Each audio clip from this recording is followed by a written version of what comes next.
예수님이 죽음에서 사흘 만에 살아나신 후에 많은 사람들이 당황하고 두려워했습니다. 그 중에서도 어떻게 해서든지 그 상황을 덮어보려고 허둥대던 사람들이 있었는데, 그들은 다름 아닌 예수님을 십자가에 달게 했던 장본인들이었습니다. 그들은 거짓으로 꾸미고 민심을 조장하여 잘못된 법의 집행을 유도함으로 예수님을 십자가에 달게 했습니다. 법관을 위협해서 예수님을 십자가에 달게 했습니다. 그들은 예수님을 죽여놓고 이제 눈에 가시가 사라졌으니까, 이제 자신들의 경쟁자가 사라졌으니까 마음 편하게 지낼 수 있을 것이라 생각하고 있었던 것 같습니다. 그런데 그들의 그런 생각은 영락없이 빗나가고 말았습니다. 예수님을 무덤에 가두고 돌로 맞고 무덤을 지키던 경비병들이 부활 아침에 일어난 일들을 대제사장들에게 찾아와서 알렸습니다. 상황을 다 알렸습니다. 자기들이 무덤에서 되어진 일들을 누구보다 잘 알고 있었기 때문에 그 일들을 다 알렸습니다. 대제사장들은 너무 놀랐습니다. 당황했습니다. 그래서 장로들과 모여 함께 의논을 한 뒤에 군인들에게 돈을 많이 주었습니다. 그들이 왜 군인들에게 그리 많은 돈을 주었을까요? 성경 보니까 돈을 많이 주었다고 그랬어요. 상당히 많은 돈을 준 것 같습니다. 왜 돈을 주었을까요? 있었던 일을 사실대로 말하지 말아라. 거짓으로 말을 해라. 그래서 거짓말을 하도록 한 대가로 돈을 준 것인데 그 돈의 액수가 많았다, 이렇게 말씀하고 있습니다. 어떤 거짓말을 하라고 했습니까? 성경 보니까 예수가 살아났다고 말하지 말고, 제자들이 밤에 와서 우리가 잘 때에 그를 도둑질하여 갔다라고 거짓말을 하라는 요구였습니다. 밤에 제자들이 와서 우리가 잘 때 예수님의 이 시신을 도둑질해 갔다, 그렇게 말하라는 겁니다. 그러면서 우리가 윗선에까지 다 작업을 해서 군인 여러분들에게 아무런 해가 없도록 다 해둘 테니까 걱정하지 말고 우리가 시킨 대로 하라, 그렇게까지 뒷일까지도 책임지겠다라고 하면서 돈을 많이 주면서 거짓말을 하라고 했습니다. 군인들은 돈을 받고 시킨 대로 했습니다. 사실대로 말하지 않고 거짓으로 말을 했습니다. 성경을 보면서 옛날이나 지금이나 돈의 위력이라는 게 이렇게도 대단한가 하는 생각을 다시 해보았습니다. 그때도 돈으로 문제가 해결됐는데 지금도 돈으로 해결되는 경우가 많지 않습니까? 예수님의 부활 사건을 부정하려는 운동은 그때부터 시작되어서 지금까지 계속되고 있습니다. 오늘날도 다양한 형태를 들어서 예수님의 부활을 부정해 보려는 사람들이 있습니다. 그런데 여러분, 안 믿는 사람들은 영원히 안 믿을 것이지만 오늘 우리는 부활을 믿는 자가 되었으니 참 복된 사람들입니다. 그렇지 않습니까, 여러분? 자, 보세요.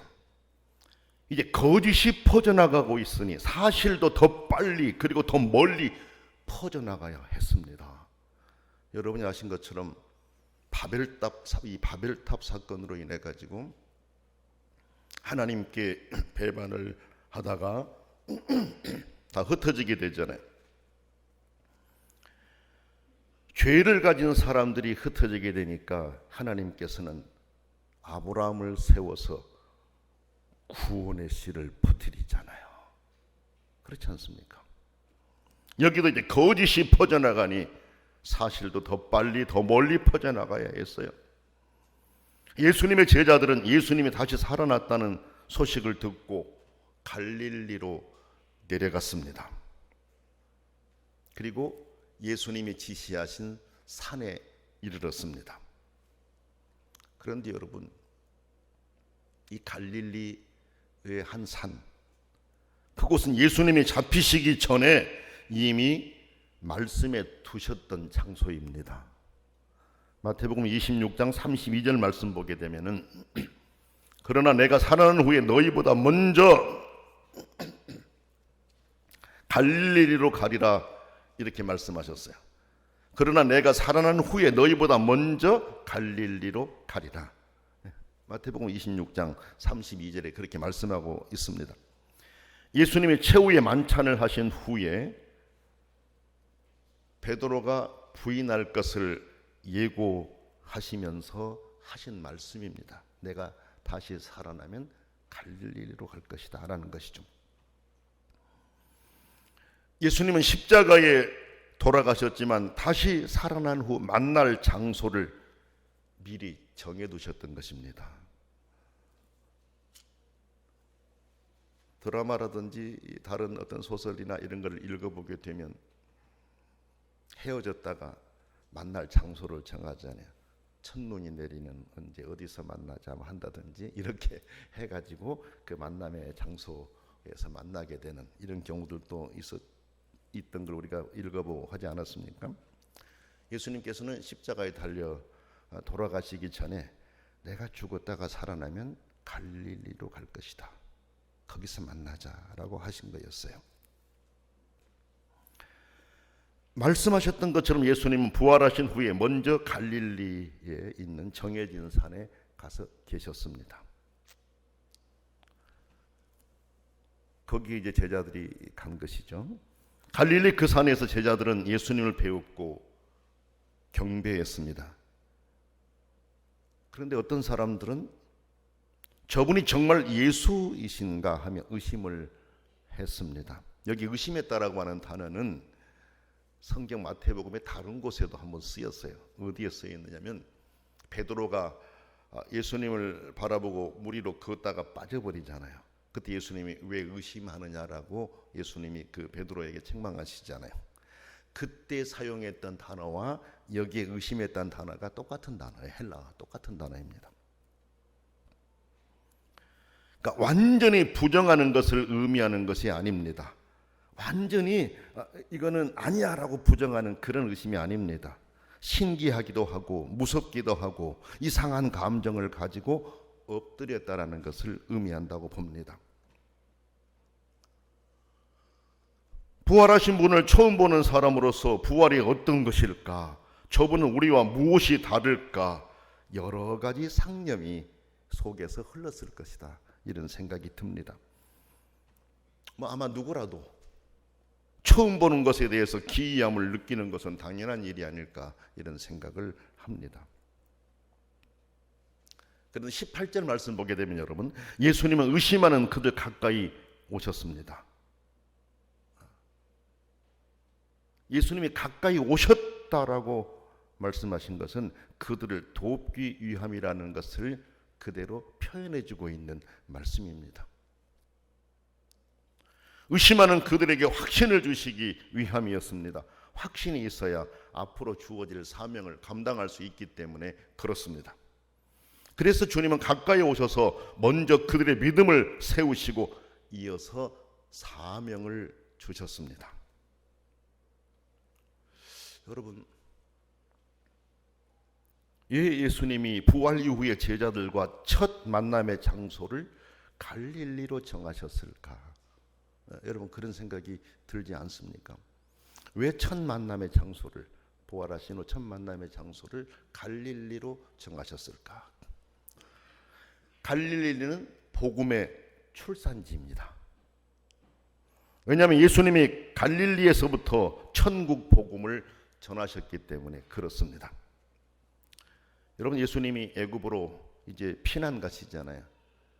애굽으로 피난 가셔서 생활하시다가 유대 땅으로 돌아왔는데 그때 돌아온 장소가 갈릴리였습니다. 갈릴리 나사렛으로 돌아오셨습니다. 그래서 세례를 받기 위해서 요단강으로 올라가셨습니다.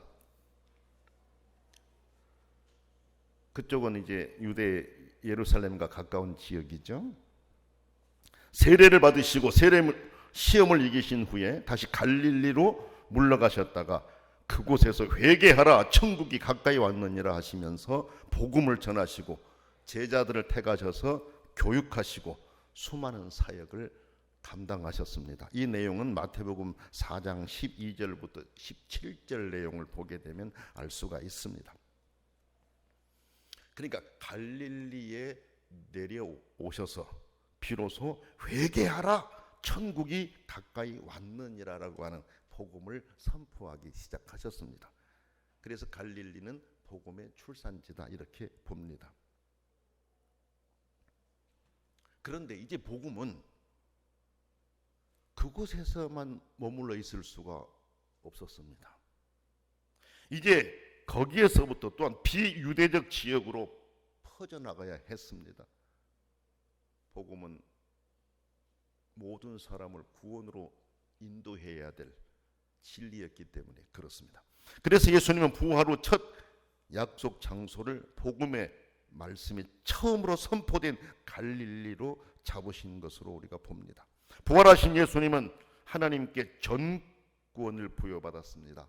18절 말씀 보게 되면 그렇게 되어 있어요. 예수께서 나와 말씀하여 이르시되 하늘과 땅의 모든 권세를 내게 주셨으니 그렇습니다. 이제 부활하신 후에 예수님은 하나님으로부터 이제 전권을 부여받으셨습니다. 이제 그 전권의 영향력은 세상 널리 그 영향력을 떨쳐야 했습니다. 우리는 먼저 하나님으로부터 전권을 받은 예수님을 만유의 주님으로 영접하고 믿어야 하며 그분이 명하신 일들을 철저히 순종할 수 있어야 합니다. 약속하신 장소인 갈릴리 한 산에서 예수님은 제자들에게 다음과 같은 말씀을 하셨습니다.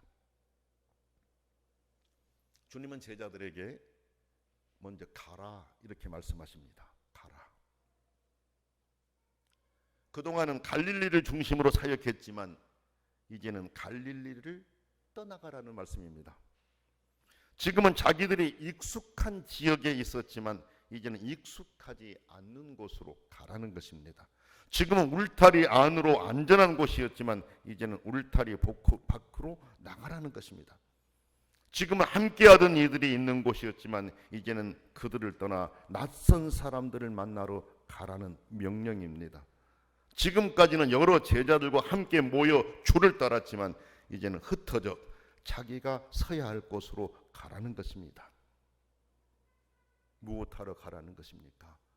복음 전하러 가라는 것이죠. 부활을 알리러 가라는 것이죠. 이렇게 가라고 하신 명령은 비장한 각오가 필요했습니다.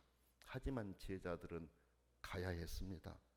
새로운 사명을 감당해야 됐기 때문에 그렇습니다.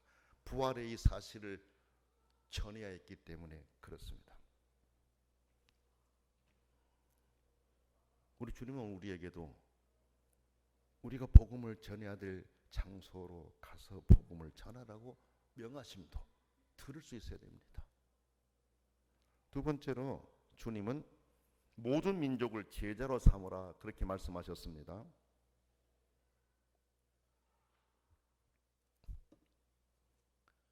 모든 민족을 예수님의 복음 안으로 영입하라는 말씀입니다.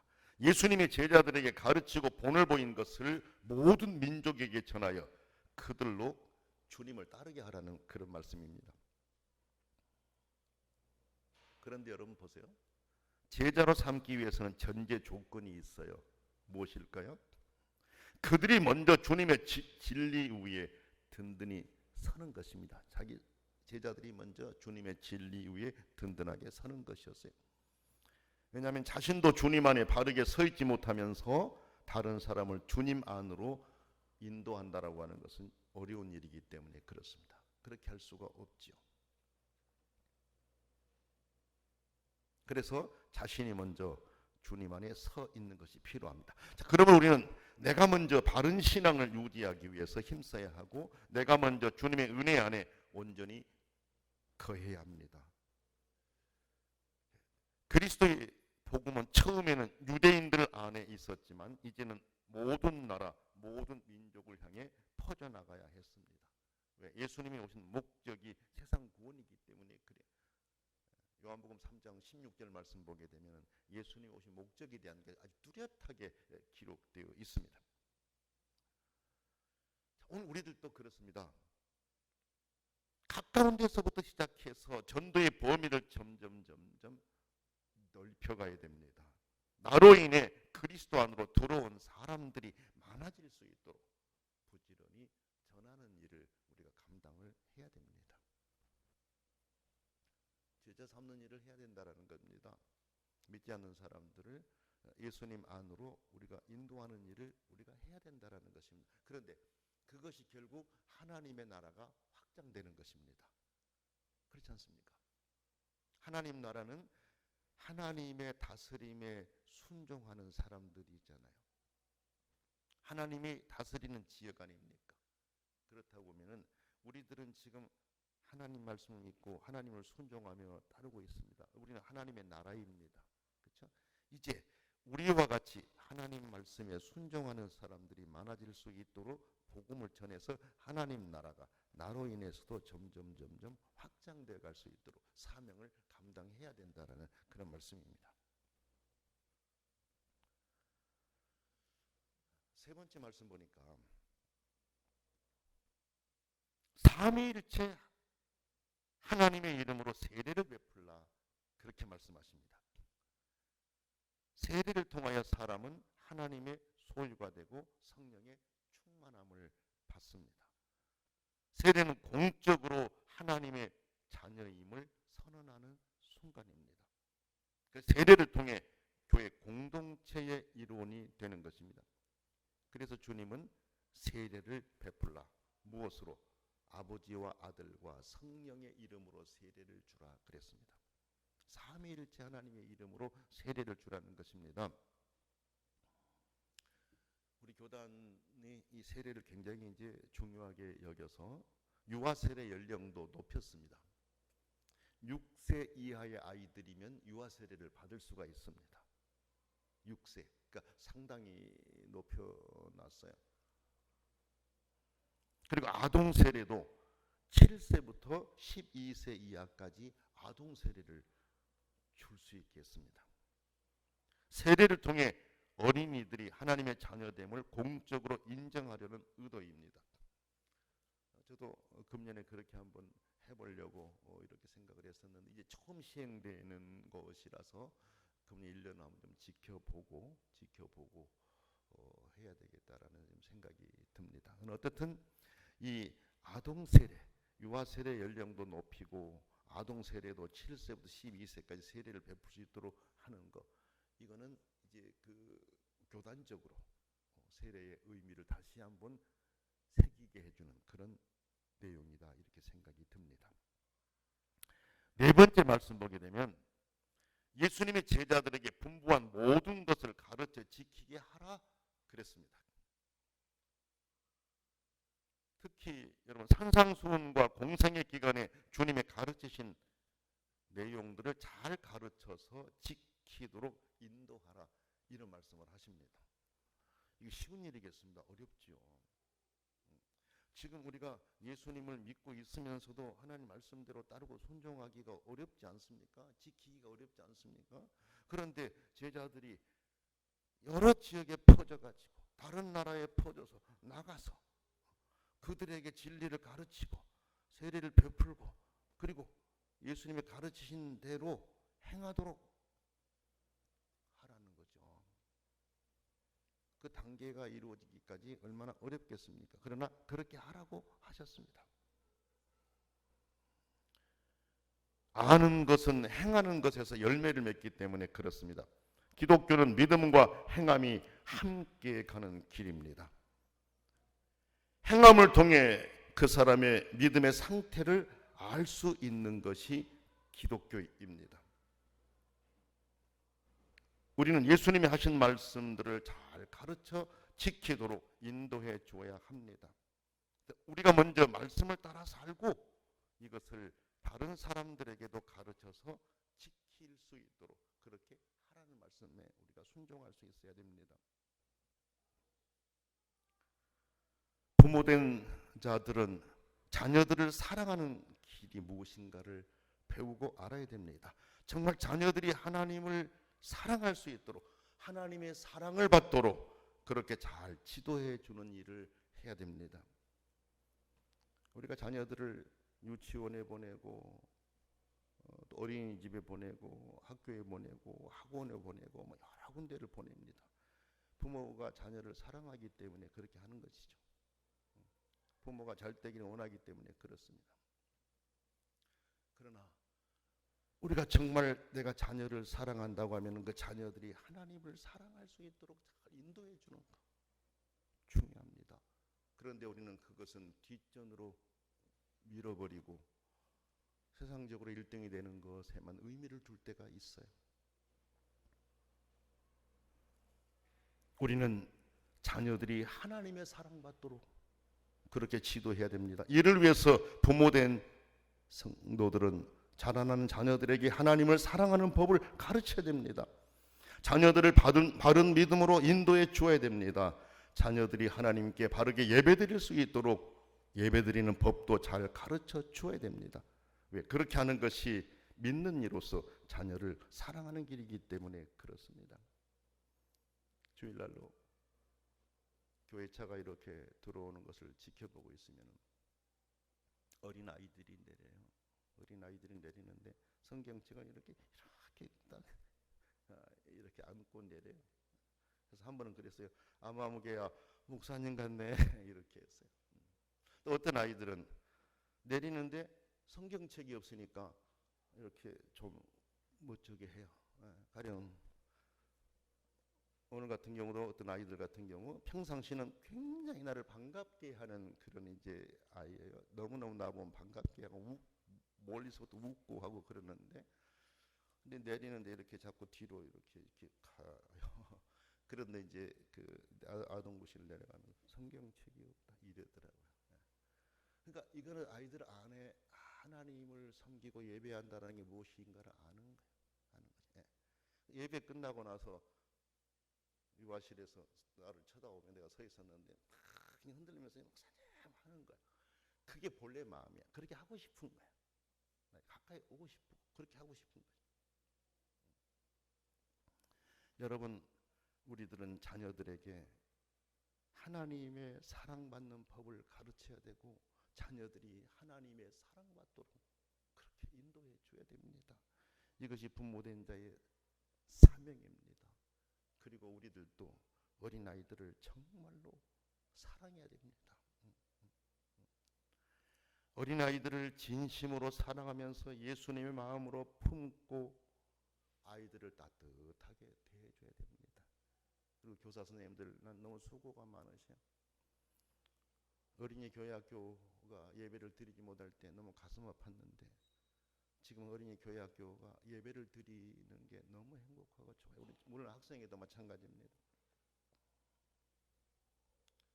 예배를 통해 말씀을 통해 진지하고 진실되게 하나님의 사랑받는 그 모습으로 우리 선생님들이 지도하고 있어서 너무 감사해요. 중요한 것은 더 많이 기도해 주시기 바랍니다. 지금까지도 하셨지만은 우리 아이들 이름 하나하나를 떠올리면서 더 많이 기도해 주셔서 하나님의 큰 사랑받고 우리 교회에서 자라는 어린 아이들이 세상에서 귀하고 멋지게 쓰임받는 그렇죠. 또 하나님의 일에도 멋지게 쓰임받는 그런 사람들이 많이 나타날 수 있도록 하시기를 바랍니다.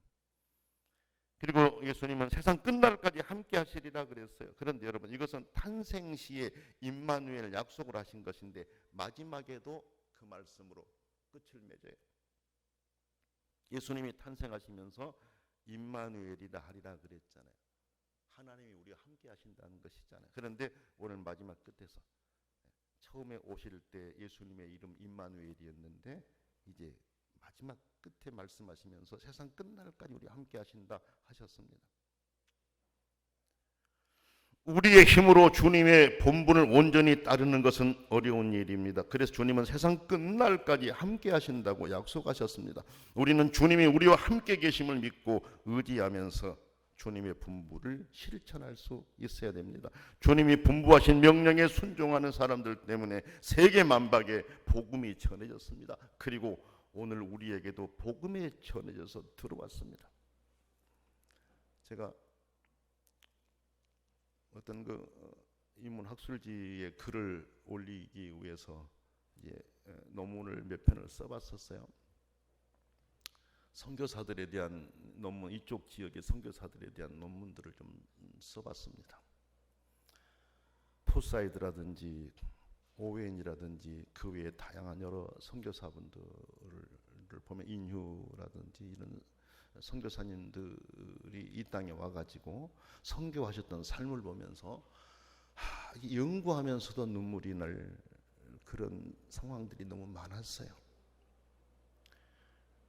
미국이라고 하는 그 좋은 지역에서 가장 그때 훌륭한 대학을 나오고 프린스턴이라든지 이런 훌륭한 대학을 나오고 의사로서 선교사로 여기에 와가지고 사명을 감당하는데 왜 그 좋은 자리들을 두고 이곳까지 와서, 그때는 지금처럼 이렇게 비행기 이렇게 온 게 아니라 배를 타고 오고 얼마나 힘든 상황이었거든요.